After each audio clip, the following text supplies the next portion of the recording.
If you find yourself stuck in a pattern of disappointing relationships, heartbreaks, or toxic cycles, it might be time to stop blaming bad luck and start asking deeper questions. Why do I keep choosing the wrong partner? This isn't about assigning blame. It's about reclaiming your power to make healthier choices in love. 1. Understand your attachment style.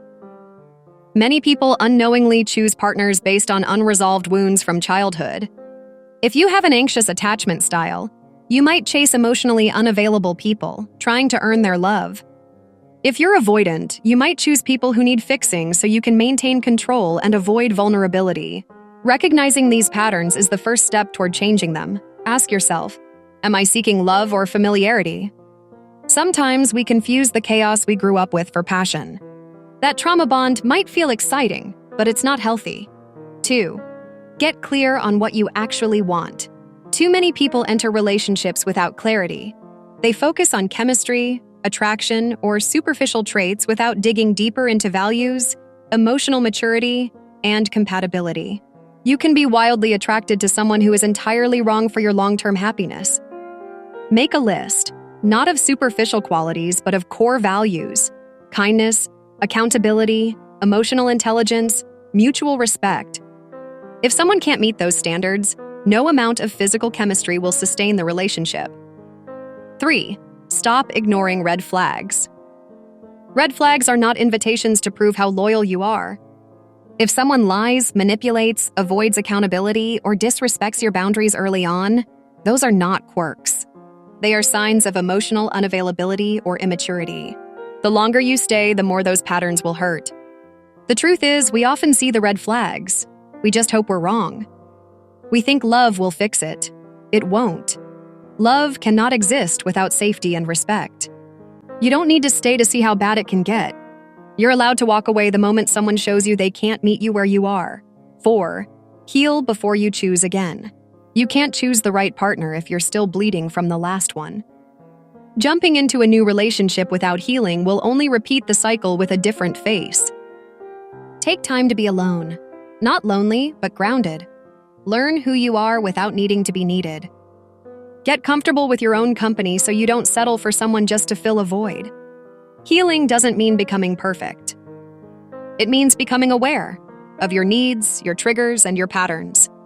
It means you start choosing with intention instead of fear. 5. Set a higher standard, raise your standards, not your walls. You don't need to be cold or guarded, but you do need to be discerning. Don't settle for someone who gives you crumbs of attention or shows up inconsistently. You deserve someone who chooses you every day, not just when it's convenient. This means saying no to almost right people. It means choosing to stay single rather than being in a relationship that drains you. It's not about being picky. It's about protecting your peace. 6. Love yourself first. This sounds cliché, but it's the foundation of everything. When you truly love yourself, you stop trying to convince others to love you. You stop chasing people who don't see your worth. You stop bending to fit into spaces that were never meant for you. Loving yourself means honoring your needs, speaking your truth, and walking away when something doesn't feel right. It means showing up for yourself in the way you wish a partner would. You are not cursed in love. You're not too broken, too late, or too much. You've just been choosing from a place of pain instead of power. But that can change, starting now.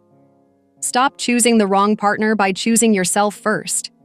Heal, grow, raise your standards. Then, love will stop being something you chase and start being something that meets you where you are. When broken, emotionally, mentally, or spiritually, men and women can experience and express pain in profoundly different ways, shaped by biology, social conditioning, and personal experience. While everyone suffers uniquely, certain general patterns emerge that reflect how each gender typically processes and reveals their brokenness. 1. Expression versus suppression. Women generally are more likely to externalize emotional pain. Society tends to permit and even expect them to express vulnerability, sadness, and grief openly. A broken woman may cry, talk to friends or family, seek therapy, or turn to creative outlets like journaling or art. Her pain is often visible, vocal, and shared. Expression becomes her way of survival. By naming her suffering, she gains some power over it. Men, conversely, are often conditioned to suppress emotional distress. From a young age, many boys are told to man up, don't cry, or be strong. As a result, when broken, a man may become silent, withdrawn, or emotionally numb. Rather than talk about his pain, he might bury it in work, alcohol, sex, risk-taking, or isolation. His silence isn't peace, it's a prison. He may appear stoic on the outside, but inwardly he could be drowning. 2. Anger versus sadness. Another key difference is how emotional pain is channeled. Women often manifest brokenness through sadness, anxiety, or depression. Their inner turmoil turns inward. They question their worth, their decisions, and their ability to be loved. This internal focus can make them vulnerable to self-blame, emotional fatigue, or codependence. Men, on the other hand, frequently externalize emotional suffering as anger. Sadness can feel too vulnerable. Anger is more acceptable. It gives the illusion of control. A broken man might lash out, become aggressive, or emotionally distant. He may not even recognize his behavior as pain-driven. He simply knows something is wrong, and the world feels like an enemy. 3. Need for connection versus need for solitude. Broken women tend to seek connection. They reach out. They call friends, visit their parents, cry into the shoulder of someone who understands. This instinct to bond is not weakness, it's survival. By being seen and heard, they begin to rebuild. Men, when broken, often seek solitude. Not because they don't need support, but because they feel ashamed to need it. They may disappear ghost friends, stop replying to texts. A man in pain might sit in a silent room, staring at the ceiling, trying to find the words for feelings he's never been allowed to voice. His isolation can deepen his wounds, but it feels safer than the shame of appearing vulnerable. 4. Seeking help versus self-reliance. Women are generally more open to seeking help. They may see a therapist, read self-help books, join support groups. They treat emotional healing like an active process. This doesn't mean they always succeed in healing quickly, but they're often more willing to admit when they're hurting. Men, however, often view seeking help as weakness. A broken man may feel he should be able to fix himself. He might avoid therapy or deny there's a problem until it becomes unbearable. His pride or fear of judgment can keep him from accessing the tools he needs to heal. 5. Shame and identity. For both men and women, being broken often brings shame. But the shape of that shame differs. Women may feel shame over not being enough, not good enough partners, mothers, or friends. Their brokenness may feel like a failure of identity tied to care, connection, or beauty. Men, meanwhile, may feel shame for being weak, not strong enough to handle life, not capable enough to protect or provide, not man enough. Because masculinity is often tied to competence, failure, emotional or otherwise, can feel like the collapse of the self. 6. Healing. Healing looks different too. Women may rebuild from the inside out through emotional resilience, community, and reconnection. Their healing is often messy but visible. Men may rebuild in silence, slowly, sometimes unknowingly. A healed man might never say, "I was broken," but his new behavior, a gentler tone, a deeper conversation, fewer walls, tells the story.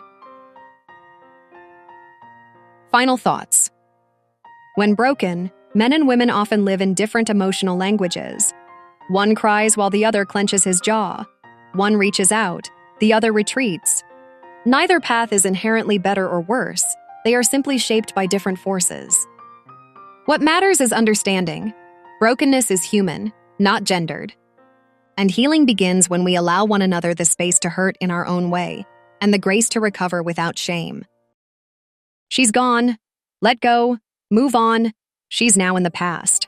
It starts like a whisper in the dark, soft, uncertain, barely there. She's gone. The words drift through your mind, not yet real, like fog that hasn't lifted. You try to ignore it. You scroll through your phone, reread old messages, glance at the last photo of her smile you still haven't had the strength to delete. But the truth keeps coming back, quiet and persistent. She's gone. It doesn't happen all at once. One day it's just her perfume no longer lingering on your clothes. The next, it's her laughter missing from the space between moments. The way she used to leave the light on in the hallway because you like to glow at night. It's off now. Everything is off. The rhythm of your life, the unspoken rituals, the familiar comfort of her presence, all gone. At first, you resist. You imagine her walking back through the door. You think maybe it's just a phase, a break, something she needs to figure out. You tell yourself she'll come back. You wear hope like armor. But hope, when misplaced, becomes heavy. It clings to your chest, fills your lungs, makes breathing hard. Because deep down, you know, she's not coming back. There's no note on the fridge, no long conversation, just silence. Or worse, an email. One that says everything and nothing. This isn't working. I need something else. I hope you find happiness. Cold words from someone who once swore they'd love you forever. The contrast stings. It feels like a betrayal, like history being rewritten without your consent. You want answers, closure, a moment to say what you never did. But sometimes closure doesn't come with words. It comes with acceptance. And acceptance doesn't arrive with fanfare. It arrives in small ways. The first time you go a whole day without thinking of her, the first time you laugh again and don't feel guilty about it, the first time you meet someone new and realize your heart didn't break from the idea. It's not easy. Letting go feels like grieving someone still alive. You think about all the plans you made together. The shared dreams, the inside jokes, the quiet nights watching TV with her hand in yours. You remember how she used to hum in the shower, how she'd leave coffee for you on the kitchen counter even when you fought the night before. How she knew your favorite shirt, your bad habits, your worst fears, and loved you anyway, until she didn't. And that's the part that hurts the most. That love can stop. That someone can outgrow you. That forever sometimes has an expiration date you didn't see coming. But here's the truth. She's gone. And you? You're still here. So now you have to let go. Not because what you had wasn't real, but because it's over. Clinging to a ghost won't bring her back. Living in memories won't build a future. You can mourn. Yes, you should. But don't stay there. Don't let the pain define you. Let it teach you. Let it shape you into someone stronger, someone wiser, someone who knows their worth even in the face of rejection. Let go, not to forget, but to heal. Let go, not to erase her, but to reclaim yourself. The world keeps spinning. The sun still rises. The coffee still brews. Your heartbeat still thumps against your ribcage, a quiet reminder that you are alive. And as long as you are alive, there is more ahead than behind. Move on. Start small. Clean the room where her things used to be. Play new music. Go for walks. Reconnect with old friends. Say yes to invitations. Take a class. Travel. Write. Sing. Cry when you need to, but smile when you can. Each step forward, no matter how shaky, is a rebellion against the sorrow. It's a declaration. I may be hurt, but I'm healing. You'll catch yourself laughing one day and realize it's been hours since she crossed your mind. You'll look in the mirror and see strength in your eyes again. You'll meet someone who reminds you that love can start fresh, can be different, can be safe. You'll make peace with the past. Not because it didn't matter, but because it doesn't control you anymore. Because she's now in the past. And you? You belong to the present, to this moment, to what's ahead. So let this be the line in the sand, the turning point, the breath you take after the storm. Say it, even if your voice shakes. She's gone. Let go. Move on. She's now in the past. And you? You are free. What's the purpose of being in a relationship? Human beings are inherently social creatures. From the moment we're born, we seek connection, comfort, and closeness with others. Among the most profound and complex of these connections is the romantic relationship. But in a world where independence is praised and solitude is often romanticized, it's fair to ask, what's the purpose of being in a relationship? At its core, a relationship, particularly a healthy romantic one, serves several essential functions that contribute to personal growth, emotional fulfillment, and a meaningful life. While the reasons may vary from person to person, the overarching purposes often include emotional connection, personal development, companionship, shared growth, and the creation of a support system. Emotional connection and intimacy. One of the fundamental purposes of being in a relationship is the opportunity to experience deep emotional intimacy with another person. This connection often goes beyond surface-level affection. It allows two people to truly see and understand one another. In a healthy relationship, partners share their fears, dreams, insecurities, and joys without fear of judgment. This level of openness and trust creates a profound bond that fulfills our natural desire to be known and accepted. Relationships provide a safe space to express vulnerability. That kind of emotional security is rare, and it can only develop over time through mutual trust, empathy, and communication. The emotional support offered by a partner during difficult times can be a cornerstone of resilience and healing. Personal growth and self-understanding. Contrary to the belief that relationships should complete us, the best relationships help us become more of who we already are. They act as mirrors, reflecting both our strengths and our flaws. In the presence of someone who truly cares for us, we are encouraged to confront parts of ourselves we may otherwise ignore. A good partner challenges us to grow, not by forcing change, but by holding space for our evolution. They inspire us to pursue our goals, support our dreams, and remind us of our worth when we forget it. At the same time, relationships also teach us patience, empathy, compromise, and communication, skills that enrich not only romantic relationships, but all areas of life. Companionship and shared experiences. Life is full of milestones, big and small. Being in a relationship means having someone to share those moments with, from the mundane routines to life-changing events. Whether it's cooking dinner together, traveling, building a home, or simply watching a movie on a rainy day, having a companion adds depth and meaning to those experiences. Companionship reduces loneliness, not just in a physical sense, but emotionally and psychologically. It brings joy in knowing there's someone who chooses to walk beside you, not out of obligation, but out of genuine desire. Mutual support and partnership. Relationships are partnerships built on mutual care and support. In healthy dynamics, both individuals contribute emotionally, practically, and mentally to the relationship's success.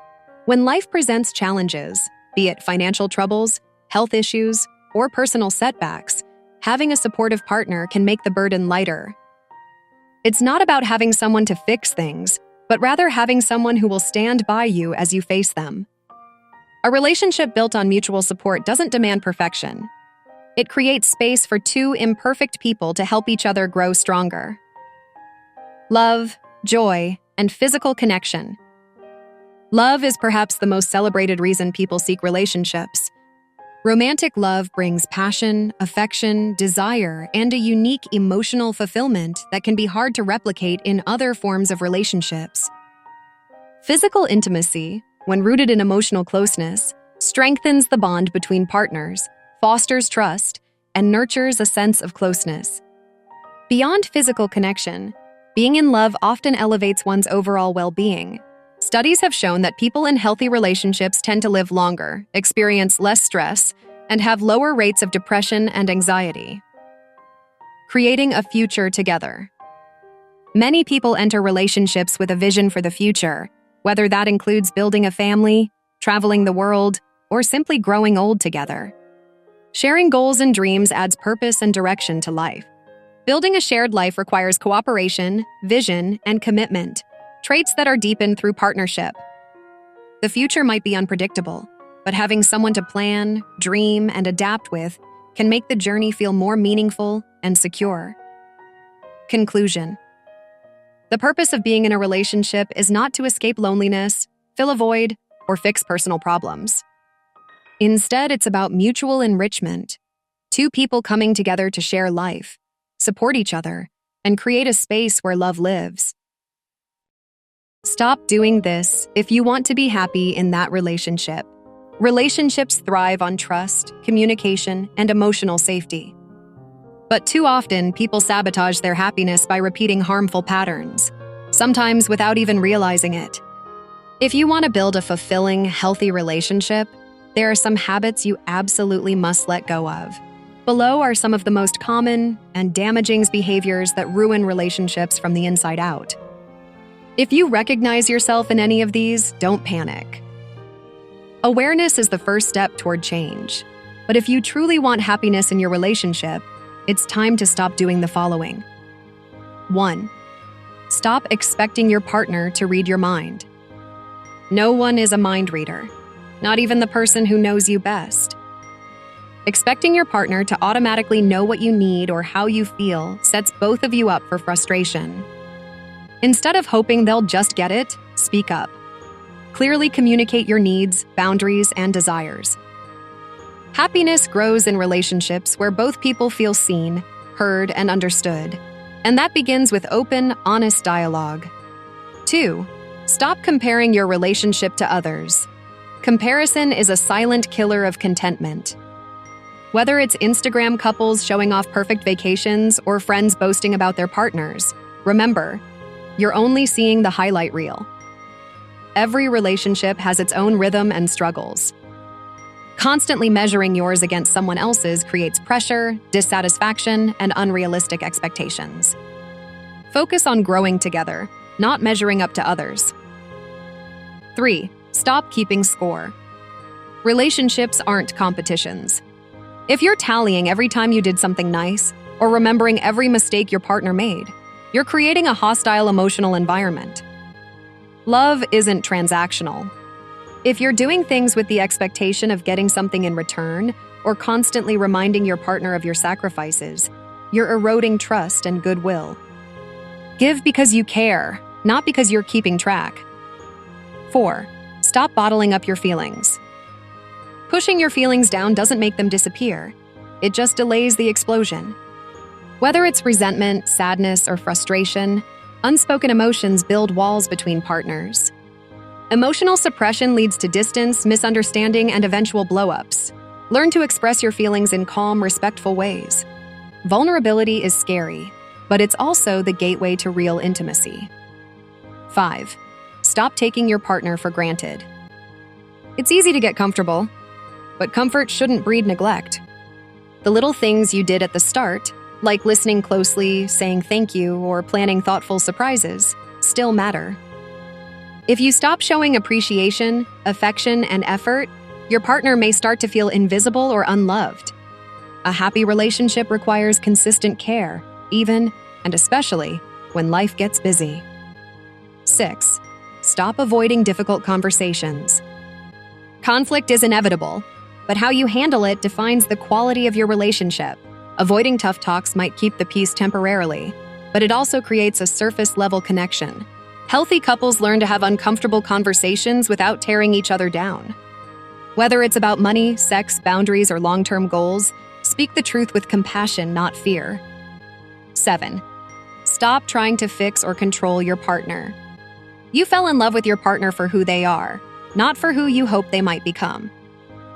Trying to change them, even if it's for their own good, communicates that they're not enough. Everyone evolves, but true growth comes from support, not control. Accept your partner's flaws and encourage them with love, not criticism or manipulation. 8. Stop living in the past. Whether it's old arguments, past relationships, or previous mistakes, dragging the past into the present poisons the connection. If you say you've forgiven something, act like it. Letting go doesn't mean forgetting, but it does mean choosing not to weaponize the past. Give your partner and your relationship the grace to move forward.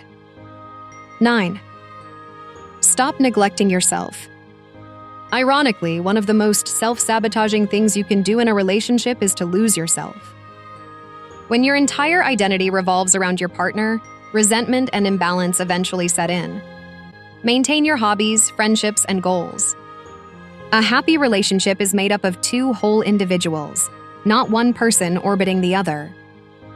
10. Stop assuming love is enough without effort. Love is essential, but it isn't magic. It doesn't automatically solve problems or prevent miscommunication. Real love takes work, not just in big dramatic gestures, but in the everyday showing up, listening, apologizing, and growing. If you're coasting, assuming love will carry everything, you're setting yourself up for disappointment. Final thoughts. Every relationship faces struggles, but the happiest ones are built on mutual respect and emotional maturity. Never trust a woman who does these things. Sure, here's a balanced and thoughtful take within a 5,000-character limit on Never Trust a Woman Who Does These Things, written in a cautionary, reflective tone. It's important to note that this is written from a personal lesson perspective rather than a broad or misogynistic generalization. It aims to highlight red flags in any relationship using the framing the user requested. Never trust a woman who does these things. Life teaches you lessons, some sweet, others bitter. And if you're wise, you learn not just from your own wounds, but from the scars of others. So here's one such lesson, learned the hard way. Never trust a woman who does these things. Not because all women are untrustworthy, far from it, but because certain behaviors, no matter who they come from, are signals of deeper problems. 1. She lies easily, even about small things. If a woman lies casually about trivial things, where she was, who she was with, or what she's thinking, it's not just a quirk, it's a habit. A person who is comfortable bending the truth over small matters won't hesitate when the stakes are higher. Trust doesn't crumble all at once. It erodes slowly, with every half-truth and evasion. 2. She plays the victim in every story. Everyone has been hurt, but beware of someone who is always the victim in every past relationship, friendship, or job. If her exes were all crazy, her friends were all jealous, and her bosses were all toxic, odds are the pattern lies within. A refusal to take responsibility is a dangerous sign. 3. She uses affection as currency. Affection should be freely given, not used as a bargaining chip. If she withholds love, sex, or attention to punish or manipulate, she's not building a relationship, she's controlling it. Conditional affection is emotional blackmail dressed up as intimacy. 4. She demands transparency without offering the same. If she wants to check your phone, your messages, and your social media, but gets defensive if you do the same, run. Mutual trust is a two-way street. When one person insists on access but guards their own privacy like a fortress, you're not in a relationship. You're under surveillance. 5. She's disrespectful in private and in public. Pay close attention to how she speaks to you in moments of anger or stress. If she insults you, mocks you, or belittles you in front of others, that's not passion, that's contempt. Love cannot grow where respect is constantly trampled. 6. She flirts with boundaries and then blames you for caring. Everyone has a right to their own friendships and space, but if she constantly pushes boundaries, texting her ex late at night, hiding conversations, joking about cheating, and then calls you insecure for asking questions, it's not your insecurity that's the problem. It's her disrespect. 7. She's obsessed with image over integrity. If she spends more time curating a perfect online persona than building a healthy real-life relationship, beware.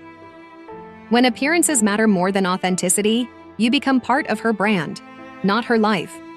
And people discard brands when trends change. 8. She weaponizes secrets you shared in vulnerability. Trust is built on the sacred exchange of truth. If she uses your deepest fears, insecurities, or past traumas against you in an argument, she's not just breaking trust. She's shattering it. A person who throws your pain in your face doesn't love you.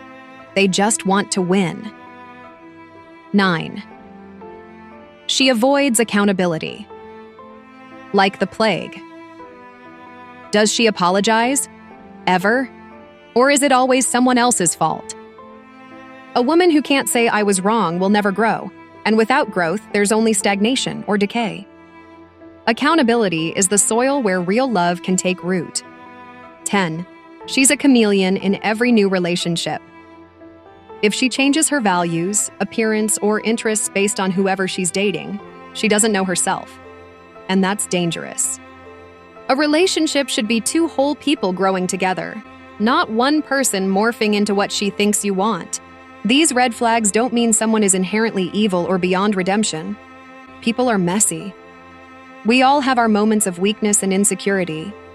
But consistent patterns of manipulation, dishonesty, and emotional cruelty are not quirks. They're warnings. Too many men ignore these signs, hoping things will get better. They won't. Love isn't meant to be a minefield. If you constantly have to decode what's real and what's manipulation, it's not love, it's survival. So if you see these traits early on, take a step back. Protect your peace. Don't try to fix her. That's not your job. Let her grow on her own time, in her own way. You deserve someone who doesn't make you question your worth every day. Because in the end, trust isn't built with grand gestures or perfect dates. It's built in the quiet consistency of truth, respect, and mutual care. Never settle for less. Why loving someone isn't always enough. Knowing when to let go. Love is often portrayed as the most powerful and transformative force in human experience. From books and films to songs and fairy tales, we're taught that love conquers all, that if you love someone enough, everything else will fall into place. But real life tells a more complex story. Love, while deep and meaningful, is not always enough to sustain a relationship. Sometimes, despite the strength of your feelings, the healthiest and most compassionate decision is to let go. The myth of love as a cure-all. One of the most persistent myths in romantic culture is the idea that love alone can solve every problem. It suggests that if you're struggling in a relationship, you simply need to love harder, try harder, or be more patient. But love does not automatically create compatibility, nor does it erase emotional wounds, bridge fundamental value differences, or guarantee mutual growth. A relationship needs more than love to thrive. It needs trust, communication, respect, shared goals, and emotional safety. Two people can deeply love each other and still be wrong for each other. They may have incompatible life plans, differing emotional needs, or unresolved personal issues that make a healthy connection unsustainable. Staying together on the basis of love alone, without these foundational elements, can lead to resentment, emotional burnout, and a slow erosion of both partners' well-being. When love turns into self-sacrifice. Loving someone often involves compromise, but it should never demand the abandonment of your own needs, boundaries, or identity. If you're constantly giving more than you're receiving, emotionally, mentally, or even physically, you may find yourself losing touch with who you are outside the relationship. There's a difference between healthy compromise and self-erasure. When you start sacrificing your dreams, tolerating disrespect, or enduring emotional neglect in the name of love, the relationship becomes lopsided. True love should never feel like a burden or a punishment. If it consistently does, it might be time to ask whether you're holding on out of genuine connection, or out of fear, nostalgia, or an idealized version of what the relationship used to be. Recognizing the signs, it's time to let go. Letting go doesn't mean you never loved the person or that the relationship was meaningless. It means you've come to accept that love, by itself, cannot fix what is broken or fill the gaps that compromise a healthy partnership. Some signs that it may be time to let go include repeated emotional pain.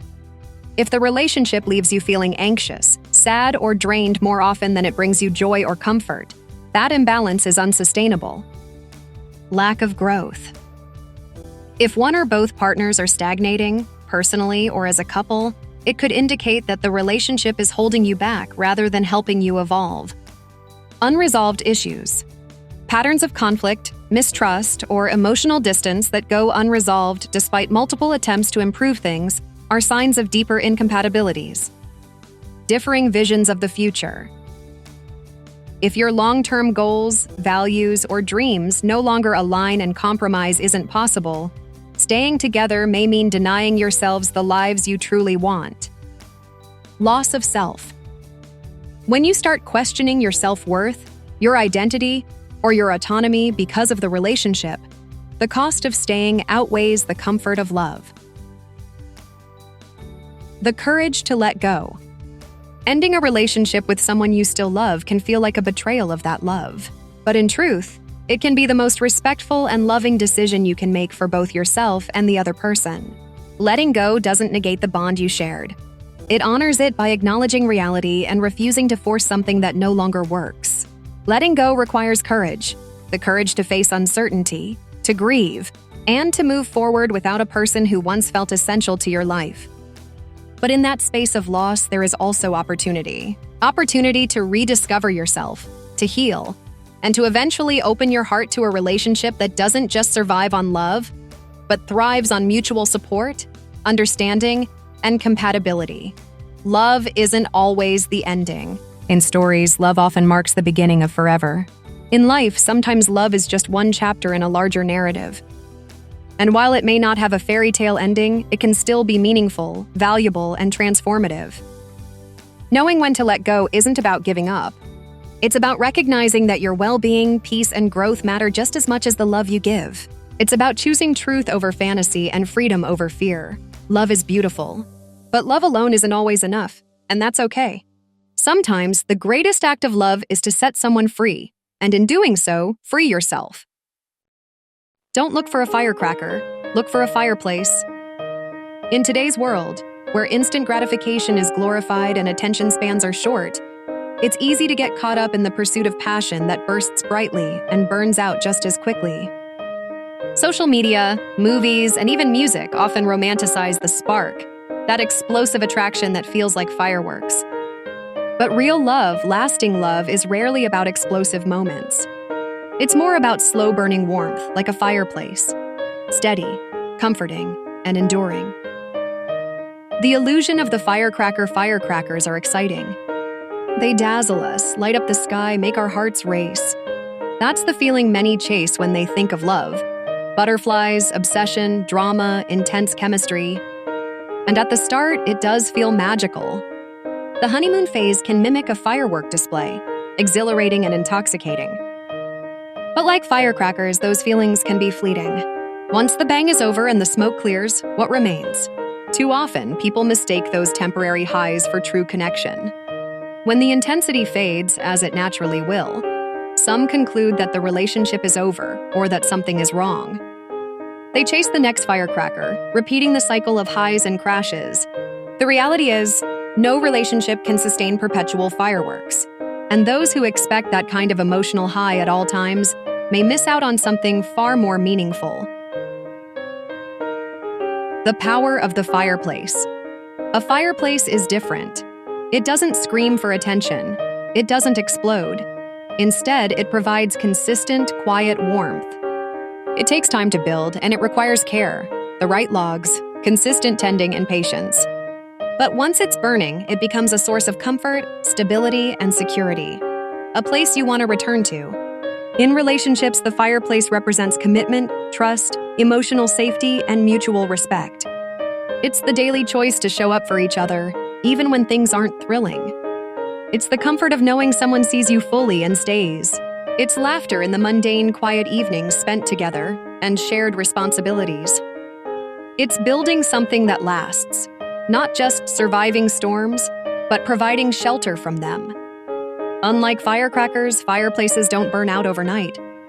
They can keep a home warm through long winters, but they require tending. You have to feed the fire, protect it from neglect, and care for it even when it's not blazing. That kind of love is often less glamorous, but it's real, deep, and transformative. The cultural obsession with fireworks. Much of our confusion around love comes from what we've been taught to seek. Films rarely show the years after the happy ending, the routines, the compromises, the hard conversations, the unremarkable Tuesdays. We've learned to associate love with adrenaline, drama, and instability. The more chaotic, the more passionate it seems. But love that constantly swings from extreme highs to devastating lows isn't healthy, it's exhausting. That kind of relationship burns people out. True love doesn't leave you anxious, insecure, or unsure of where you stand. It doesn't need to be dramatic to be powerful. In fact, one of the greatest acts of love is simply choosing someone every day, especially on the days when it's hard.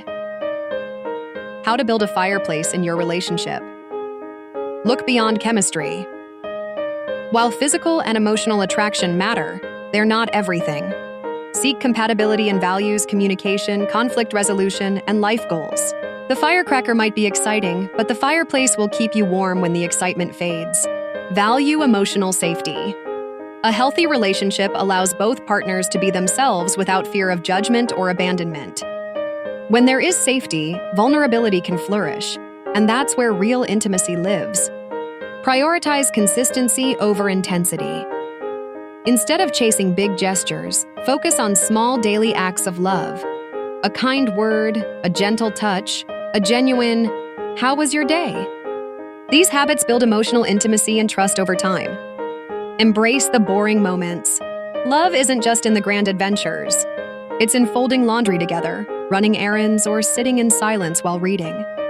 These seemingly dull moments are the building blocks of shared life. Communicate honestly and often.